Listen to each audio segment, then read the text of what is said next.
Olá pessoal, bem-vindos a mais uma videoaula do canal Professor Carvalho Biologia. E o tema de hoje é um dos assuntos que mais tem caído no vestibular nos últimos anos. Hoje a gente vai falar de digestão.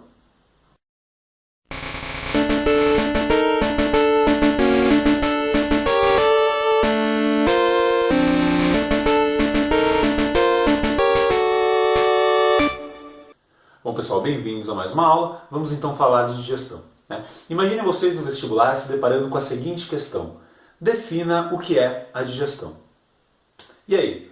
Para a gente definir digestão, a gente pode dizer o seguinte. A digestão nada mais é do que a transformação de macromoléculas, então de moléculas muito grandes, em micromoléculas, moléculas menores, para que a gente possa absorver. Certo? Então no processo de digestão, por exemplo, a gente vai pegar aquele pedaço de carne cheio de proteína e vai decompor essa proteína em moléculas menores. O nosso sistema digestório ele não é capaz de digerir moléculas grandes, macromoléculas, como por exemplo as proteínas e os carboidratos. Então a gente precisa pegar essas proteínas e transformar em moléculas menores. Certo? Para que a gente possa fazer isso de maneira eficiente, lá no nosso sistema digestório, a gente vai ter uma série de enzimas. Enzimas são proteínas que aceleram processos metabólicos. Então elas vão acelerar a reação de quebra dessas macromoléculas em micromoléculas. Certo? A gente pode dizer que as enzimas são agentes catalisadores, aceleram o processo de digestão. Então ao longo do nosso trato digestório, em cada um dos órgãos, vão existir enzimas diferentes que vão fazer essa quebra dessas macromoléculas. Beleza? É importante, pessoal, que a gente saiba quais são as principais macromoléculas. São 4. Acompanhem comigo. Proteínas, carboidratos, gorduras, que são os lipídios, e ácidos nucleicos. Todas essas moléculas são moléculas orgânicas polimerizadas, ou seja, são formadas por uma série de moléculas menores organizadas em cadeia. Então a gente tem que pegar essas macromoléculas e quebrar lá no nosso sistema digestório. Quebrar no quê? No que a gente vai transformar essas macromoléculas? Então acompanhe comigo. As proteínas são moléculas muito grandes que a gente encontra em carne, leite, ovos. A gente encontra com uma grande quantidade em vegetais também. Tem várias proteínas em verduras verdes escuras, a gente encontra em nozes, castanhas e a gente encontra nos cogumelos também. Tá? As proteínas têm função construtora. Certo? As proteínas são formadas por diversos aminoácidos unidos. Então, quando se fabrica uma proteína no meu corpo, o ribossomo pega esses aminoácidos e junta, formando uma grande proteína. No processo digestório, mais especificamente lá no meu estômago, começa a digestão dessas proteínas, começa a quebra dessas grandes proteínas em moléculas menores, até chegar nos aminoácidos. Então não se esqueçam, proteínas são macromoléculas cuja quebra origina aminoácidos como micromoléculas. Certo? Seguindo esse mesmo raciocínio, quando eu falo de carboidratos, carboidratos a gente encontra principalmente em massas, pães, arroz, vamos encontrar em uma diversidade de vegetais, vamos encontrar os carboidratos nas frutas, E os carboidratos, além disso, são os açúcares. Então tudo aquilo que tem doce tem algum carboidrato envolvido, certo? Os carboidratos, pessoal, podem ser chamados também de polissacarídeos, Seria uma molécula polimerizada formada pelo encadeamento de vários açúcares. Então se eu pegar o amido presente no pão, esse amido é formado por uma série de açúcares menores. Esses açúcares menores são chamados de monossacarídeos. Então na hora que eu como um pão, por exemplo, na hora que eu como arroz, o amido, que é um carboidrato, vai se decompondo em moléculas menores chamadas de monossacarídeos. Beleza? As gorduras, os lipídios também têm que ser quebrados. Lipídios vão ter tanto uma função energética quanto uma função construtora. São alimentos que a gente chama de alimentos mistos, por acumularem duas funções. E na hora de quebrar os lipídios, a gente obtém os ácidos graxos, certo? Os esteróis. Beleza? Glicerol, enfim. Não se esqueçam, pessoal, gordura a gente encontra tanto em fonte animal como em fonte vegetal, com uma diferençazinha entre gorduras saturadas e insaturadas que a gente vai ver em um próximo vídeo. E por fim a gente tem os nossos ácidos nucleicos, DNA e RNA. Eles também são moléculas grandes formadas por uma série de moléculas menores em cadeia. Essas moléculas menores que compõem o DNA, que compõem o RNA, são chamadas de nucleotídeos, certo? Então os nucleotídeos compõem os ácidos nucleicos. A mesma coisa, no meu sistema digestório, Esses ácidos nucleicos grandes vão ser quebrados em nucleotídeos para que a gente possa absorver e utilizar. Beleza? Importante, pessoal, antes da gente ver os órgãos que compõem o meu sistema digestório, a gente tem que saber que alguns alimentos eles não são digeridos, certo? Vários alimentos não são digeridos, vamos falar de algum deles. Por exemplo, água, sais minerais e vitaminas, eles não são digeridos, eles não passam por um processo de digestão, porque a absorção deles é direta, né? Então, na medida que eu preciso de vitaminas, sais minerais ou água, basta eu colocar eles dentro do meu corpo e eu consigo absorver, certo? Além disso, existem ainda as fibras alimentares. E olha que interessante, que curioso. As fibras alimentares, elas não são digeridas, então elas não passam por um processo de quebra de macromoléculas e micromoléculas e elas também não são absorvidas. Como assim? As fibras não são digeridas e não são absorvidas. Será que elas têm alguma importância lá no meu corpo?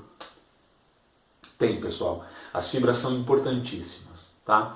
As fibras, elas aparecem principalmente na casca celulósica que forma os alimentos vegetais. Então, normalmente as fibras são formadas por celulose. Como assim que forma a casca dos alimentos vegetais? Ora, se eu pensar no arroz branco e no arroz integral, vocês devem saber que o arroz integral tem mais fibras. Como assim mais fibras? Ele tem a casca, né? Então, o arroz branco e o arroz integral, a diferença nada mais é que o arroz integral ainda tem a sua casca. O arroz branco ele perdeu a casca. A mesma coisa quando a gente pensa no trigo integral, né, e uma série de outros alimentos integrais. Integrais porque eles estão inteiros, né, não perderam a casca. Ora, essa casca é celulósica, essa casca é fibra alimentar. Ela não vai ser digerida e não vai ser absorvida. No entanto, uma vez que essas fibras alimentares elas estejam presentes dentro do meu bolo fecal, elas vão manter o bolo fecal hidratado. Certo? Elas vão evitar que o bolo fecal perca água.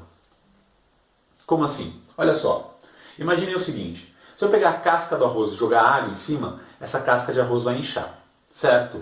Lá no meu sistema digestório vai acontecer a mesma coisa. Todas as fibras que estão rolando lá pelo meu intestino delgado, depois do meu intestino grosso, elas absorvem a água do meu bolo fecal e não deixam essa água ser absorvida pelo meu intestino grosso. Se a água não é totalmente absorvida, a água se mantém presente no bolo fecal. E aí o bolo fecal fica molhadinho. Né? E se o bolo fecal fica molhadinho, isso significa que ele escorrega com mais facilidade pelo meu trato intestinal.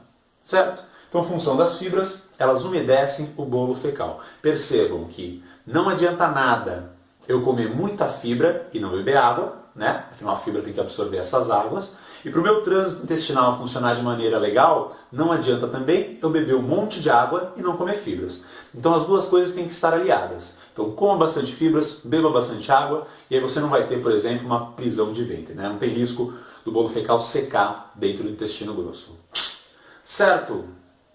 Vamos entender agora como funcionam os órgãos do nosso sistema digestório.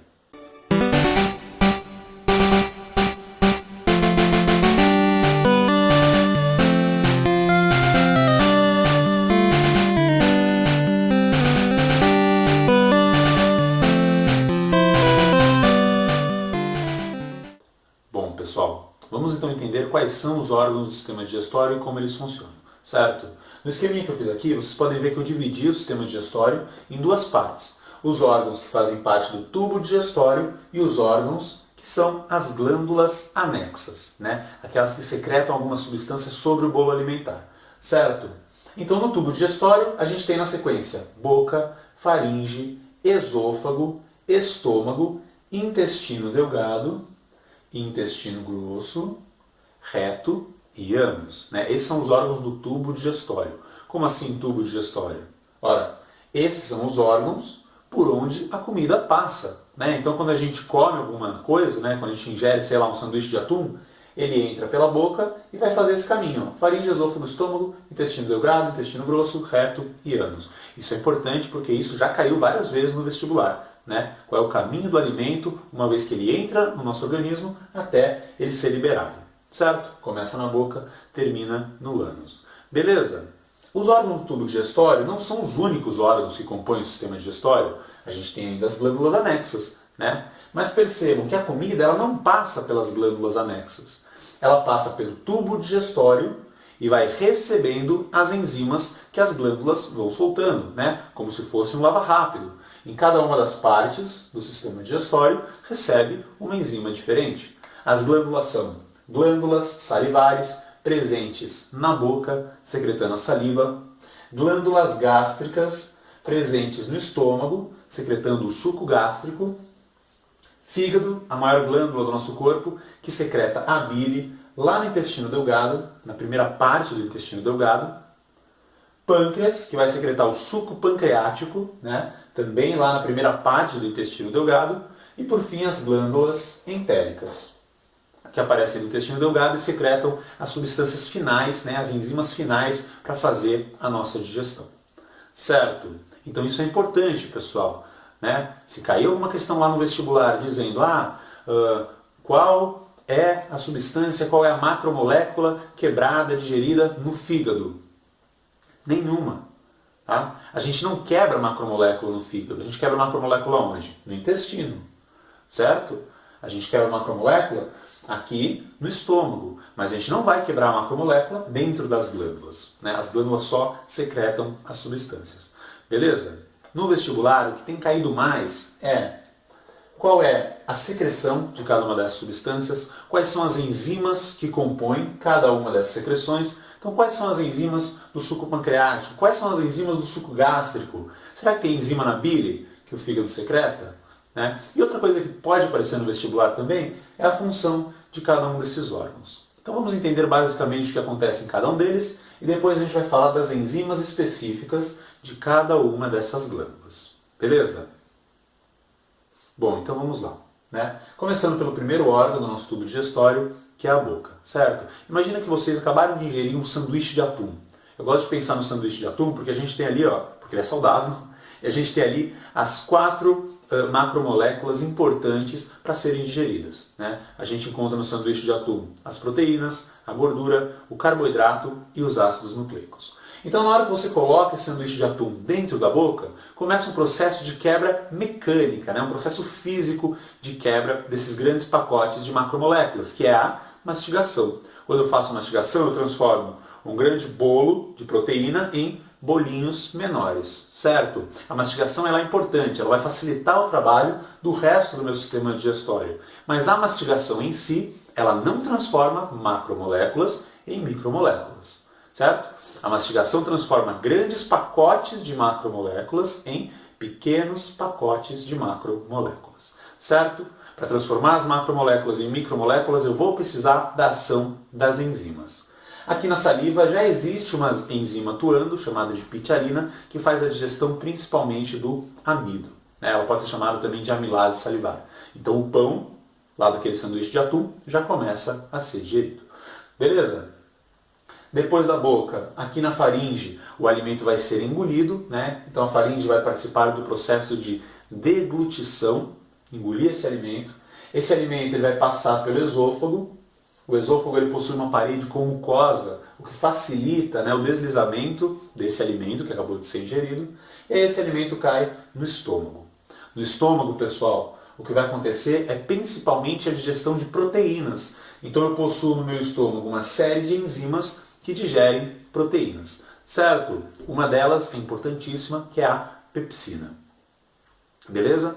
A pepsina, olha que interessante, ela só funciona em meio muito ácido. Então a pepsina não vai funcionar em um meio neutro ou em um meio básico. Isso significa que aqui no estômago, as glândulas gástricas vão secretar, além da enzima pepsina, ácido clorídrico, que vai acidificar o meu estômago para facilitar a digestão de proteínas, certo? Na verdade, o ácido clorídrico ele atua fazendo com que a pepsina se torne ativa. Né? Ela é secretada numa forma inativa chamada de pepsinogênio e o ácido clorídrico transforma ela em pepsina. Beleza? Então a pepsina vai lá e digere essa carne, por exemplo, do peixe que eu acabei de comer. Mas uma dúvida. Se aqui eu tenho essa liberação em meio ácido, né? E se esse ácido ele atua corroendo a carne, como é que esse ácido não vai corroer a parede do meu estômago, que também é formada de carne? O que acontece é que lá no estômago vai existir um muco protetor. E esse muco protetor, ele impede até certo ponto que esses ácidos façam algum mal para a gente. Certo? É óbvio que se a pessoa tiver uma liberação muito grande de ácido, esse muco não vai dar conta. E a pessoa pode ter, por essa acidificação do estômago, alguma lesão na parede. Né? Pode causar uma úlcera, uma gastrite, sei lá, se a pessoa estiver liberando muitos ácidos. Certo?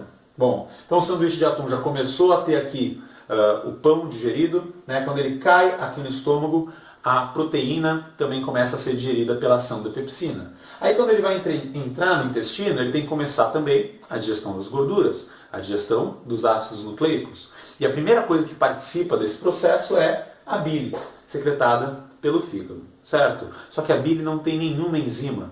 Se a bile não tem nenhuma enzima, como pode ser? Né? Como é que a bile vai atuar nesse processo de digestão? Simples. A bile, ela funciona como se fosse um detergente corporal. Né? Sei lá, detergente corporal. Né? A bile, ela tem uma ação emulsificante. Então ela faz moléculas polares, como por exemplo a água, se misturarem com moléculas apolares, como as gorduras. Certo? Isso é importantíssimo, pessoal. Imaginem que quando eu como alguma coisa, algum alimento, esse alimento chega aqui com grandes placas de gordura que não estão se misturando ao resto do bolo alimentar. Para que essas placas de gordura se misturem, eu preciso de uma espécie de sabão, de uma espécie de detergente. Quem faz esse papel é a bile. Certo? Mas olha só, vamos pensar no seguinte. A bile, ela vai fazer esse papel de sabão, né? Então se eu como um pouco de gordura, o meu fígado libera essa bile e essa bile atua emulsificando, fazendo com que a água e a gordura se misturem. Agora, se eu comer uma quantidade muito grande de gordura, talvez a bile que meu fígado acabou de produzir não seja suficiente, né? E aí, como é que eu vou fazer? Eu vou deixar essa gordura passar para o intestino? Não. O que vai acontecer é o seguinte, o fígado, olha só que interessante, né? Ele possui uma vesícula anexa, chamada de vesícula biliar. Então é a vesícula que guarda bile, eu vou chamar ela aqui de VB. E a vesícula biliar vai ter ali um estoque de bile. Então no momento que a pessoa comer uma grande quantidade de gordura, essa vesícula biliar vai liberar uma grande quantidade de bile e aí toda essa gordura que a pessoa comeu é emulsificada, né? Se mistura com a água. Beleza? Pessoal, lembrem então, na bile, que é secretada pelo fígado, não existem enzimas. Existem somente sais minerais. Sim, esses sais minerais podem acabar formando uma pedrinha na vesícula e a pessoa tem que retirar a vesícula. Se a pessoa retira a vesícula pela presença dessa pedra, significa que ela vai morrer? Não. Se a pessoa retira a vesícula, simplesmente ela vai ter uma dificuldade maior na absorção de gorduras, né? Porque as gorduras não vão ser emulsificadas da maneira correta. Então a pessoa vai ter que ter uma dieta mais restrita, comer menos gordura. Certo? Bom, eu já emulsifiquei as gorduras, mas eu não digeri ainda, eu preciso de enzimas. Essas enzimas que digerem gordura e também as enzimas que digerem ácidos nucleicos vão ser secretadas aqui pelo pâncreas, né? Vão estar presentes no suco pancreático, junto com uma série de outras enzimas que vão fazer também a digestão de proteínas, que ainda não foram digeridas lá no estômago, e também a digestão de amido e de carboidratos, né? Então pode ter algumas amilases também. Certo? Por fim, o alimento vai chegar no intestino delgado. Quando ele chega no intestino delgado, as glândulas entéricas liberam mais uma descarga de enzimas, erepsina, enteroquinase, né? A lactase para digerir o leite, a lactose do leite, ela é também liberada aqui pelas glândulas entéricas, sacarase e assim por diante. A gente vai ver daqui a pouco essas enzimas em detalhe. E eu preciso começar o processo de absorção, né? Então quando eu transformei as macromoléculas em micromoléculas, eu começo a absorver essas micromoléculas, absorver esses micronutrientes e enviar eles para o resto do corpo. Então essa absorção de micromoléculas acontece aqui, principalmente no intestino delgado. Certo? Não se esqueçam disso, pessoal. Para o intestino delgado conseguir absorver essas micromoléculas, se eu olhar o intestino delgado, o interior dele, eu vou verificar isso. Ele possui uma parede toda curva, né? Essas curvas servem para aumentar a área de absorção. E dentro das células a gente vai ter ainda as microvilosidades, que aumentam mais ainda a capacidade de absorção. Então aqui no intestino delgado, eu estou absorvendo esses nutrientes. Beleza? Absorvi os nutrientes e o que chega aqui no final é uma meleca com algumas coisas que eu não digeri ainda, certo? E uma grande quantidade de água. Então chegou aqui essa meleca com uma grande quantidade de água e ela cai lá no intestino grosso. As paredes celulósicas, as fibras, estão aqui também. E o intestino grosso vai ter como função fazer a absorção da água desse bolo alimentar, né? Vai reabsorver a água e o que era uma meleca vai gradualmente se transformando em um bolo fecal, certo? Lembrando que se não tiver fibras, pode acontecer no intestino grosso tirar a água em excesso e aí esse bolo fecal vai ficar muito seco, podendo empedrar aqui dentro, né? O que vai causar a prisão de ventre, a constipação, certo? Mas se tiver fibras, aí, embora o intestino grosso absorva a água, um pouquinho de água vai ficar no bolo fecal e aí ele vai escorregar com mais facilidade, certo? Tendo fibras, tendo água, o trânsito intestinal ele é facilitado. Esse bolo fecal vai percorrer aqui os 3 cólons, mais o cólon sigmoide, vai ser armazenado no reto até a hora de defecar, né? Na hora que a pessoa defeca, ela libera esse ânus, que é formado principalmente por bactérias, então a maior parte do bolo fecal é bactéria e um restinho é aquilo que a gente não digeriu. Certo, pessoal? Então entendemos como ocorre o fluxo no nosso sistema digestório, né? Como que o alimento vai se transformando até ser absorvido no intestino delgado para depois ser liberado pelo ânus. Como eu falei para vocês, o que mais tem caído no vestibular nesses últimos anos são características das glândulas, né? Então, por exemplo, quais são as enzimas da glândula salivar? Eu falei para vocês que uma delas é a amilase, só que tem outras que a gente tem que saber também. Tá? Então eu vou refazer agora o quadro, anotando para vocês as características principais de cada uma dessas glândulas. Certo? Então vamos lá, pessoal. Vamos entender quais são as glândulas salivares, as principais secreções, as enzimas de cada uma delas e como ocorre essa variação de pH. Olhem só. Então as primeiras glândulas lá secretando na boca são as glândulas salivares, que secretam a saliva. Como eu falei para vocês, a principal enzima presente na saliva é chamada de pitialina ou amilase salivar. Ela atua fazendo a quebra do amido, né, presente no pão, por exemplo, no caso daquele sanduíche de atum. Certo? Essa amilase salivar, ela quebra o amido em moléculas menores, mas não chega a quebrar ele em monossacarídeos. Ou seja, ela quebra o amido em moléculas menores, mas que ainda precisam ser quebradas, né? A principal molécula oriunda da quebra do amido é a maltose. E quem vai digerir essa maltose é uma outra enzima. Então a amilase salivar, ela atua quebrando o amido em maltose. A maltose vai ser digerida por uma outra enzima também presente na saliva, chamada de maltase. Certo?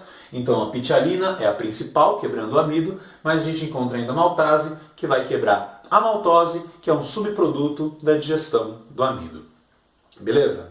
Além disso, a gente encontra na saliva ainda a catalase, isso mesmo, aquela enzima presente nos lisossomos que atua em reações oxidativas, como aí a quebra da água oxigenada, né, peróxido de hidrogênio.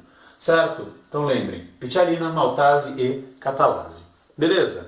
O pH da nossa saliva, pessoal, ó, se eu juntar um pouco de saliva na boca, eu percebo que ela nem é ácida, que nem limão, né? E não é básica, alcalina, que nem banana verde, por exemplo, que dá aquela amarração na boca. O gosto da saliva é neutro, né? Não tem um gosto nem ácido nem básico. Então lembre-se sempre que o pH da saliva é em torno de 7, variando ali de 6,5 a 7,5. Mas é óbvio, né, que se eu passar o dia tomando suco de limão, comendo abacaxi, eu vou ficar com a saliva um pouquinho mais ácida. Tá? Mas normalmente ela é neutra, pessoal, pH em torno de 7. O bolo alimentar vai passar pela faringe, vai escorregar pelo esôfago e vai chegar no estômago. Chegando no estômago, a gente tem a ação das glândulas gástricas, que secretam o suco gástrico. O que a gente tem que lembrar sobre o suco gástrico? A principal enzima é a pepsina, que vai atuar começando a digestão das proteínas. Então, quando eu como aquele sanduíche de atum, eu começo a digerir o pão na boca, mas a carne do peixe só vai começar a ser digerida no estômago. Certo? Mesmo para a maior parte das proteínas. Então, as proteínas começam a digestão no estômago graças à ação da enzima pepsina. Beleza? Lembre que a pepsina ela é secretada pelas glândulas gástricas em uma forma inativa, chamada de pepsinogênio. E para que aconteça a conversão do pepsinogênio em pepsina, eu preciso de um meio ácido. Então aqui no suco gástrico vai ser secretado também, ó, lembrem, o ácido clorídrico, né?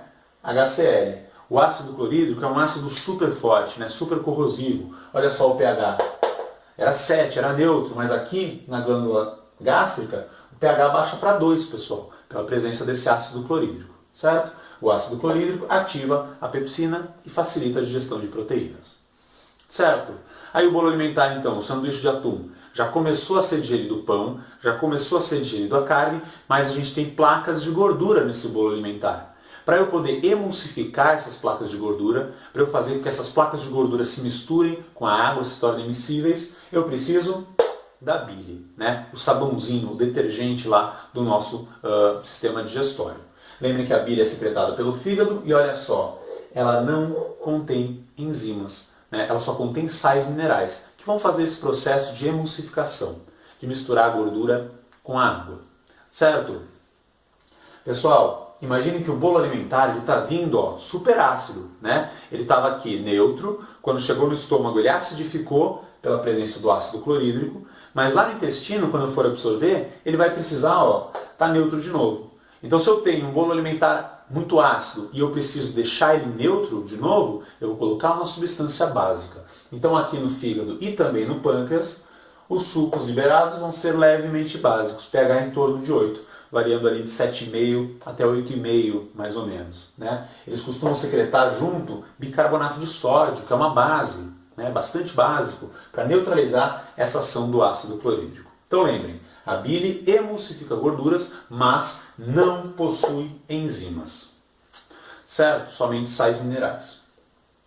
E aí esse bolo alimentar caiu no pâncreas. Agora a gordura já está misturada, mas ela ainda não foi digerida. Para eu poder digerir, entra em ação a enzima que digere lipídios, a lipase, secretada pelo suco pancreático lá na primeira parte do intestino delgado, que a gente chama de duodeno, né? E o suco pancreático, pessoal, ele não tem só lipase, ele tem uma série de outras enzimas que são importantes também. Então, além da lipase, que digere os lipídios, o suco pancreático tem também tripsina, que digere proteínas, né? A amilase pancreática, que também vai fazer a digestão do amido, DNases e RNases, que vão digerir os ácidos nucleicos, né? Então lembram que os ácidos nucleicos têm que ser quebrados em nucleotídeos? Quem é que libera enzimas para quebrar esses ácidos nucleicos? O pâncreas, né? Se cair lá no vestibular, onde ocorre a digestão, a quebra dos ácidos nucleicos? Eu vou colocar duodeno, né? Vou colocar a primeira parte do intestino. Pensaram que era pâncreas, né? Não, a digestão não ocorre no pâncreas, porque o pâncreas não é um lugar por onde o alimento passa. O alimento passa pelo tubo digestório, então a digestão ocorre no intestino, certo? Mas graças à ação do suco pancreático. Beleza? Então lembrem, que legal, no pâncreas a gente tem enzimas para digerir as 4 macromoléculas. A gente tem enzima que digere gordura, tem enzima que digere proteína, tem enzima que digere carboidrato e tem enzima que digere ácido nucleico, certo? Continuando o caminho, lá no intestino, a gente chega nas glândulas entéricas, que podem ser chamadas também de glândulas de Lieberkühlen, é um nome mais pomposo, né? Mas pensem como glândulas entéricas que já está de bom tamanho. As glândulas entéricas liberam no intestino delgado o suco entérico, que também é uma mistura de uma série de enzimas, tá? Entre elas a gente pode destacar erepsina e enteroquinase. São 2 enzimas que também atuam na quebra das proteínas, né, na quebra dos peptídeos que formam as proteínas, para produzir os aminoácidos. Também a gente pode destacar a presença de lactase. Então sim, quando eu tomo um copo de leite, a lactose só vai ser digerida quando chega ali no suco entérico, né, quando chega ali no intestino delgado, graças à ação das glândulas entéricas. A pessoa que tem intolerância à lactose pode ter essa intolerância por uma falta de lactase, certo? E a gente tem também a sacarase, que vai digerir os açúcares, como por exemplo a sacarose, né? Então se eu pensar no açúcar branco, aquele açúcar que a gente bota na comida, que a gente bota no café, ele é basicamente sacarose, né? Alguns minerais ali, mas principalmente sacarose. Onde que esse açúcar é quebrado para que da sacarose eu tire a glicose? Lá no intestino delgado. Por ação de qual suco? Suco entérico, secretado pelas glândulas entéricas. Beleza? A partir do momento que chega aqui, é o ponto final da digestão. Então depois daqui não vai ter mais processos digestórios de quebra. Essas são as últimas enzimas liberadas. Isso significa que eu posso fazer o processo de absorção. Para eu poder absorver essas micromoléculas e utilizar depois, né, em todas as minhas funções, eu preciso de um pH neutro. Então o pH ali das glândulas entéricas vai ser em torno de 7. Beleza, pessoal? Então, ó, lembrem sempre, ó, principais glândulas anexas aí do meu sistema digestório, qual é a secreção de cada uma delas, quais são as enzimas e qual é o pH. Certo? Bom, eu espero que vocês tenham gostado dessa aula, que vocês possam ter aprendido alguma coisa e que isso ajude vocês no vestibular. Se a gente pegar os últimos vestibulares, tem caído bastante sistema digestório. Então prestem atenção nisso, pessoal, né? Peguem essa tabela e façam a tabela à mão, escrevam ela aí no caderno de vocês, né? Adicionem algumas outras informações que vocês podem aprender em outras aulas. E lembrem sempre de ficar ligados nos esqueminhas que eu passo aqui na lousa. Aquele esquema que eu passei mostrando os órgãos do sistema digestório já foi cobrado diversas vezes, caiu na FUVEST no ano passado, no vestibular de 2015 ou de 2016, acredito eu. E a gente tinha que saber qual era o nome de cada um dos órgãos, né? Então façam aquele esquema, desenhem o esquema, boca, faringe, esôfago e assim por diante, que com certeza vocês vão ir melhor no vestibular. Certo? Muito obrigado a todo mundo que se inscreveu no canal, muito obrigado a todo mundo que está seguindo na página do Facebook. Se você curtiu aí essa aula, se inscreve no canal, deixa aquele joinha e coloca no comentário quais são as próximas aulas que você gostaria de ver, né, quais são os assuntos que você tem mais dúvida, e a gente se vê na próxima videoaula.